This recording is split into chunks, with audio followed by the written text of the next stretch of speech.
Yeah, shalom, shalom. Grace and peace be unto the 12 tribes of Israel. Pray everybody's doing okay. Good afternoon. If you're glad to be able to hear the message today, go ahead. Let me get a now today we are going into Matthew chapter 16, continuing the gospel series. By the way, if y'all can hear the sound all right, put a 5 in the chat. I want to make sure the sound is coming in okay.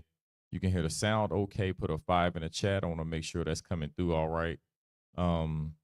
So yeah, like I said, today we're going into the series, we're continuing the series of the Gospels. Like I said, let me know if it sounds good. In fact, let me go ahead and make sure this is all right. Cool. Sorry, had to make an adjustment. Anyways, all right. Let me go ahead and get shout out to in the lesson this afternoon. Like I said, glad to see y'all here. Let me see. Adrian Bolt, not sure y'all first time seeing you in here, but grace and peace be with you. What's going on? Bingo, bro. Hey, what's going on?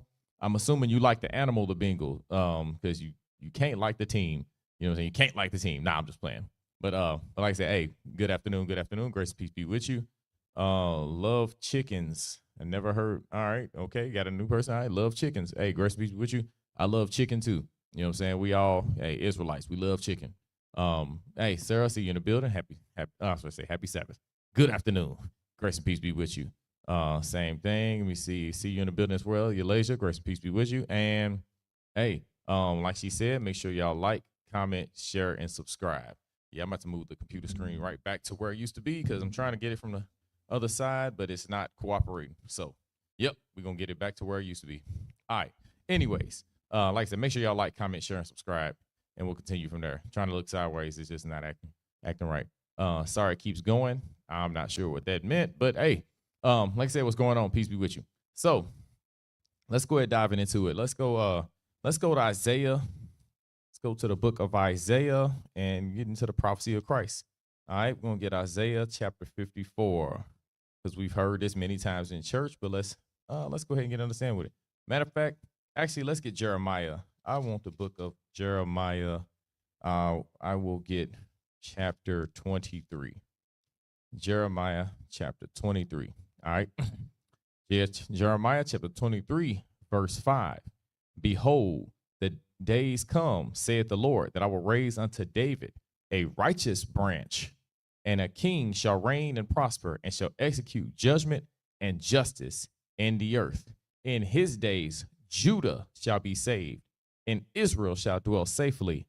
And this is his name whereby he shall be called, the Lord our righteousness. So he is called the Lord our righteousness. So we understand that he has many different names, many different titles, many different things he's referred to. But as he said, the Lord our righteousness. A lot of people think he has to have a particular name. He has to be called.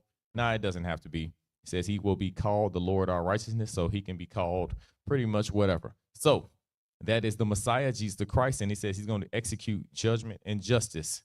Executing judgment and justice, meaning he is going to, as he said, judgment or justice, meaning the truth is going to be shown through him. All right, the truth. He is going to have his judgment, his justice. Judgment is just simply another way of saying what is right and wrong, differentiating between right and wrong. That's what judgment is, meaning you can understand, you can discern, you can see what's good and what's not good. All right, so the Lord is going to execute judgment and justice. So being he's going to do that, yeah, we're going to continue on. So that judgment and justice is something that's good for us, and we need that. Oh, my fault. And you know what? I'm tripping. I forgot to go to Matthew chapter 26, verse 6, before I dive into the lesson. Matthew chapter 26, verse 6. Matthew chapter 26, verse 6. Now, when Jesus was in Bethany, in the house of Simon the leper, as he sat at meat, there came into him a woman having an alabaster box, and poured it on his head as he sat at meat. Sorry. But when his disciples saw it, they had indignation, saying, to what purpose is this waste? For this ointment might have been sold for much and given to the poor. And they murmured against her. And when Jesus understood it, he said unto them, when Jesus understood it, he said unto them, why trouble you the woman? For she hath wrought a good work upon me. For ye have the poor always with you, but me ye have not always. For in that she poured this ointment on my body, she did it for my burial. Verily I say unto you, wheresoever this gospel shall be preached in the whole world, there shall also this that this woman have done be told for memorial of her. So whenever we bring out the true gospel of Jesus Christ, the message is given to the 12 tribes of Israel the words that are given to the people who are suffering the curse of Deuteronomy 28. Those people who continue to break God's law, statutes, and commandments, who did not follow his ways and chose to do what they wanted to do, didn't choose righteousness, but chose to believe evil is good. So whenever we bring out this message, speaking to those people, telling them to return to God by keeping the commandments and living the lifestyle of an Israelite, of the descendant of Jacob, then we're always going to remember the woman that put the ointment on the body of our Messiah, Jesus the Christ. All right. So now, like I said, let's dive on into it. Let's go ahead and get to Matthew chapter 16, verse 1. Matthew chapter 16, verse 1. The Pharisees also with the Sadducees came and tempting and desired him that he would show them a sign from heaven. So what did they want to do? He said they wanted to show a sign. They wanted to see something miraculous, something amazing, something wonderful to say, hey, you got to be God. You know why? Only God can make fire appear out of nowhere. Only God can float in the sky. Only God can make it rain down fire inside of ice, like the Lord did when he rained down hail on Egypt. They said, show us a sign. Prove that you are the Son of God. Prove to us that actually the Lord, the kingdom of heaven's ruler, the Almighty, is walking with you. They said, prove that you are him. All right, verse 2. He answered and said unto them, when it is evening, ye say, it will be fair weather, for the sky is red. And in the morning, it will be foul weather today, for the sky is red and low ring. Ye hypocrites, ye can discern the face of the sky, but you cannot discern the sign of the times. So he says, hey, me, the leader of righteousness, the Lord our righteousness, the one that was prophesied to come here, the great man that comes from David, the one that understood all things, understands not just prophecies, but understands judgment in its true form. Y'all can hear me speak and you can't tell that God is with me. You can't tell the sign of the times. You can't tell that I'm the one that the Lord has been bringing forth, that's been talking about bringing him forth. You can't even tell that, but you can look up in the sky and you can tell what the weather's going to be. You a meteorologist, but you can't tell anything like that. Okay. Verse 4, a wicked and adulterous generation seeketh after a sign, and there shall no sign be given unto it, but the sign of the prophet Jonas. And he left them and departed. So he's like, man, y'all evil as hell. Y'all wicked. Only devils need to actually see proof that God is real. You got to have all this proof. And you ain't got to have proof to believe none of the garbage you believe in, but you need proof that I'm the Son of God. You need proof that actually I'm showing you the way to live and you need to do what I do. You need proof of that, but you don't need proof of nothing else. Yeah, I ain't got nothing else to say to y'all. And that's why he just left. He just walked off. He ain't had nothing to say. It says he departed. Verse 5. And when his disciples were come to the other side, they had forgotten to take bread. Then Jesus said unto them, take heed and beware of the leaven of the Pharisees and of the Sadducees. Now he says, beware of the leaven. Now leavening agents are things that we use to make the bread rise. Okay, so it's yeast. It's like literally a yeast, a fungus. And it's used to help bread rise. So it ain't just be that thin, flat, hard, crunchy bread. Well, it ain't got. Just because it's unleavened bread don't mean it got to be hard bread, though. You know what I'm saying? We get some good unleavened bread. Matter of fact, we need some this weekend.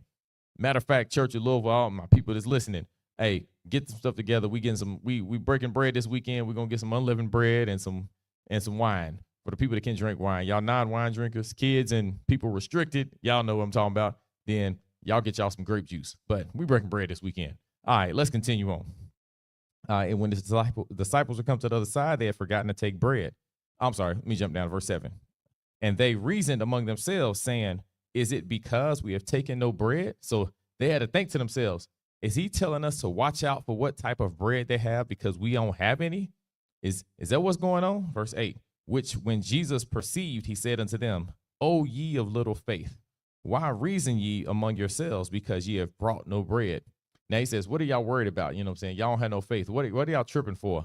Hey, it's okay. We good. You're going to have exactly what you need. Verse 9. Do you not understand? Neither remember the 5 loaves of the 5,000 and how many baskets you took up? Neither the 7 loaves of the 4,000 and how many baskets you took up. So he said, I just performed 2 miracles. I was able to feed 5,000 men, not including women and children, 5,000 men with the little bit I had. And I was also able to feed 4,000 men, not counting women and children, with not much bread that was there. Y'all don't have any faith. Y'all don't believe that I can make sure y'all are good. What are y'all tripping for? Why are y'all stressing? You got the wrong things on your mind. You need to focus. All right. Verse 11, I mean. How is it that ye do not understand that I spake it not to you concerning bread, that ye should beware of the leaven of the Pharisees and of the Sadducees? So he says, how come you don't know I'm talking about? Now the leaven is representing, the wickedness within them, the sin, the evil that they're gonna try to squeeze into the bread that you have. They're gonna put that evil in you, and that little bit of leaven will leaven the whole lump. It will spread and will rise, and then that vessel that was good, that was actually good for consumption, and now good for nothing. Now, obviously, I'm not saying it's bad to have bread with leaven in it, to have bread that is risen. No, not at all. What I'm telling you is, if you have too much of that leaven, guess what it does? It destroys, it defiles it, and that causes the product that you have that you're going to eat. It's going to be poison. Now, guess what happens to a vessel that is not full of righteousness, that has the wickedness in them, and it gets fed, and that wickedness grows inside them? You know what happens? The whole thing gets leavened, and now they're no longer good spirit. They're no longer a loving, caring, kind spirit. They have become wicked and devilish in their ways. Verse 12. Then understood they how that he bade them not beware of the leaven of bread, but of the doctrine of the Pharisees and the Sadducees. So he says, then they realize, oh, he's talking about watch out for what they teaching, what they coming through with, how they are carrying themselves. Oh, that's what they doing. Beware or be conscious of the fact that these evil brothers that's out here teaching this word, that's out here trying to, bring disciples among the way. He says, be careful of what they're saying, because even though they might teach they're going to teach the right things, because we understand in Matthew 23, he says, listen to them, because their teaching was true. But he says also be careful, because they're going to slip in their own personal ideas, their own feelings, their own philosophies on things, which we just read in Matthew 15. If y'all was here yesterday, they brought their own laws. Oh, you got to make sure you wash your hands. But then they ignore some of the commandments God has, like if a child curses their mother and father, they shall die the death. So they're gonna not care about God's commandments, but they're gonna elevate their favorite laws, the things they believe in. They're gonna elevate them to the high heavens. They're gonna exalt them, and that's not what is supposed to happen. You're supposed to exalt God's direction, God's correction, God's understanding is supposed to be paramount in your mind, not your own beliefs, not your own way you look at things. How you view things is very, very, very much not important in the eyes of the Most High. Okay. Matthew chapter 16, verse 13. Then Jesus came into the coast of Caesarea Philippi. He asked his disciples, saying, whom do men say that I, the Son of Man, am? So he says, hey, who do people say? And he says, the Son of Man. He makes sure you understand. Who do people say? The one, the man y'all know, the person y'all know that was born among you, that actually came on earth like the rest of y'all. Who do the people say I am? Verse 16.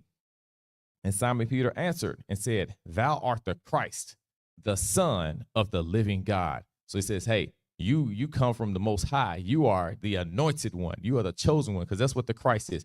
Christ just means the anointed one. Christ, Messiah, mean anointed. Anointed means chosen. So he says, you are the chosen one, the one that's supposed to lead us into the promised land, the new promised land, because we know that Moses was the chosen one to lead us into the promised land physically. But now we understand the new promised land, which will be physical as well. He said Christ is going to be that one, the anointed one, the chosen one. He's going to give us the blood of the Lamb. He's going to let his blood that's going to be shed for that nation to be able to cover us so that we may be able to pass through. Because remember, flesh and blood can't enter the kingdom of heaven. Wickedness cannot be with the Most High God. But if his son has died for us, if his son has been his clean son who's been unscathed, unblemished, that's the word I'm looking for, unblemished lamb. If that unblemished lamb, his blood, then you can get through. But the only way you can get the blood of that lamb is if you truly believe on him. Only way you can truly believe on him, and if you do exactly what he says when he says. You got to trust in him and believe in him that much that he is the one that you have accepted wholeheartedly as your leader. You have professed his name, and you profess his name not just by speaking. You actually proclaim to love God and his son, Jesus Christ, by actually living the exact same way he does. That's how you say that I am of Christ.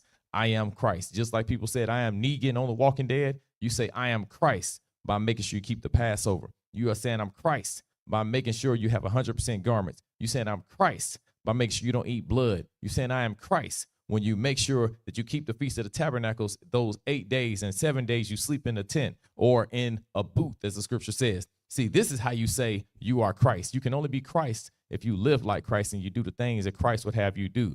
All right, that's how it is. And as you said, and if you keep the commandments, like Adrian Bolt said, Jesus loves you. But if you don't keep the commandments, Jesus does not love you. Jesus hates you. He only loves those people that love him. I love those that love me. And if you don't love him, then he don't love you. It's not like that. It ain't unconditional. It is got to be reciprocated. Matthew chapter 16, verse 18.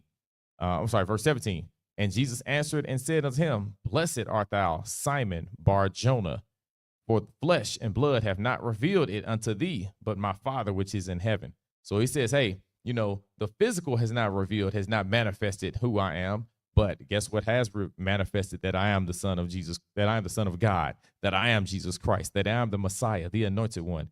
He says, heaven has done it. Your flesh and blood hasn't, but my Father in heaven. What is this Father in heaven? The Father in heaven gave the prophecy. It gave the instructions. And he's like, hey, you can tell that I am the Son of God because I live like him. Remember, the scripture says, he shall be my son and I will be his father. That is only for people that actually follow the laws, follow the instructions of the Most High. If you follow and believe in the instructions of the Most High, then guess what he's going to do? He is going to bless you, and he's going to be like, all right, this person trusts me. I trust them. I trust them to actually be the person that they say they are. They say they are of my son, Jesus Christ. And you know what?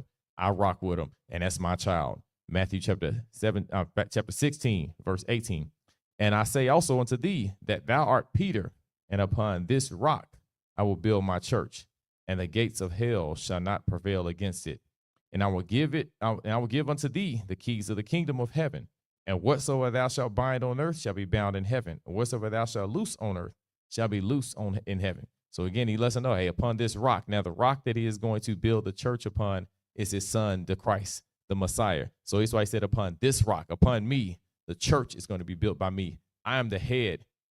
I'm the head cornerstone, the stone that the builders refused. That's the one I am. Matthew chapter 16, verse 20. Then charged he his disciples that they should tell no man that he was Jesus Christ. He told them, hey, don't tell nobody I'm the chosen one. I'm the Messiah. Don't need to tell nobody.